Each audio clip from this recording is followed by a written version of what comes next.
Hello friends, welcome to Sunita kitchen.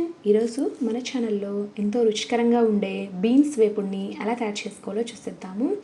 నేను ఇక్కడ beans ఉల్లికారం వేపుడిని తయారు చేసి చూపిస్తానండి. టేస్ట్ చాలా చాలా బాగుంటుంది. అన్నంలోకి కానీ చపాతీ, రోటీ ఇలా దేంట్లోకి తిన్నా బాగుంటుంది. సింపుల్గా తయారు చేసుకోవచ్చు అండి 10 నిమిషాల్లో. ఇప్పుడు తయారీ విధానాన్ని చూసేద్దాము. ముందుగా అయితే ఒక మిక్సీ జార్ తీసుకొని అందులోకి 2 మీడియం సైజు ఉల్లిపాయల్ని ఇలా చిన్న ముక్కలుగా కట్ చేసి వేసుకోండి. అలాగే 5-6 వెల్లుల్లి రెబ్బలు వేసుకోవాలి.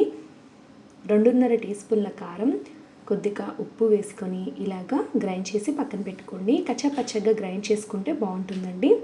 ఇప్పుడైతే స్టవ్ మీద ఒక కడాయి పెట్టుకొని అందులోకి 2 టీ స్పూన్ల ఆయిల్ వేసి వేడి చేసుకోండి. మనం తీసుకునే బీన్స్ క్వాంటిటీని బట్టి ఆయిల్ ఎక్కువ తక్కువ చేసుకోవాలి. ఆయిల్ బాగా వేడెక్కిన తర్వాత ముందుగా పోపు దినుసులు వేసుకుందాము. మినపప్పు, శనగపప్పు, ఆవాలు, జీలకర్ర ఇవన్నీ కలిపి 1 టేబుల్ స్పూన్ వేసుకోండి. వీటిని బాగా దూరగా వేయించుకోవాలి. ఇవి దూరగా వేగిన తర్వాత ఇందులోకి 1 రెమ్మ కరివేపాకును వేసి ఫ్రై చేసుకుందాము.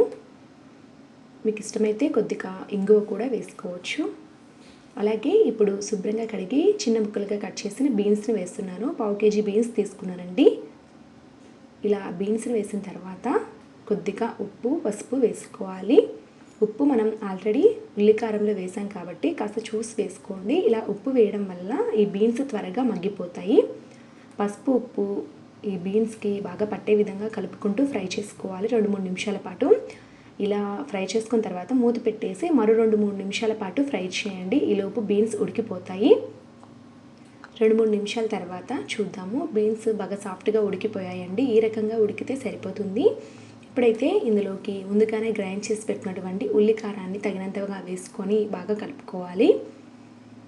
ఉల్లికారం అంతా కూడా బీన్స్ ముక్కలకి పట్టే విధంగా కలుపుకోండి. అదేవిధంగా ఈ ఉల్లికారం కూడా పచ్చివాసన అంతా కూడా పోయి బాగా ఫ్రై అవ్వాలి. సో మరలా మూత పెట్టేసి ఇంకొక 4-5 నిమిషాల పాటు ఫ్రై చేశారంటే బీన్స్ వేపుడు రెడీ అయిపోతుంది. 5 నిమిషాల తర్వాత మూత తీసి చూద్దాము. చక్కగా చూడండి ఫ్రై అయిపోయింది. ఇప్పుడు స్టవ్ ఆపుకొని సన్నగా తరిగిన కొత్తిమీరని పైన చల్లుకొని వేడివేడిగా సర్వ్ చేసుకోండి. వేడి అన్నంలోకి అయితే సూపర్గా ఉంటుందండి. చపాతీ, పుల్కా, రోటీ, రాగి సంగటి ఇలా దేంట్లోకి తిన్నా కూడా అద్భుతంగా ఉంటుంది. బీన్స్ ఇష్టపడిన వాళ్ళు కూడా ఇలా ఫ్రై చేసి పెడితే చాలా ఇష్టంగా తింటారు.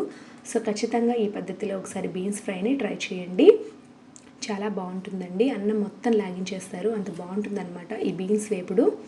ఇది 2 రోజులు నిల్వ కూడా ఉంటుందండి. సో ఫ్రెండ్స్, చూసారు కదా ఎంతో రుచికరంగా ఉండే బీన్స్ వేపుడిని చాలా సులభంగా తయారు చేసుకున్నాం కదా. ఈ వీడియో మీకు నచ్చినట్లయితే వీడియోని లైక్ చేయండి. ఇలాంటి మరెన్నో సింపుల్ అండ్ టేస్టీ రెసిపీస్ కోసం నా ఛానల్ని సబ్స్క్రైబ్ చేసుకోండి. Thank you for watching.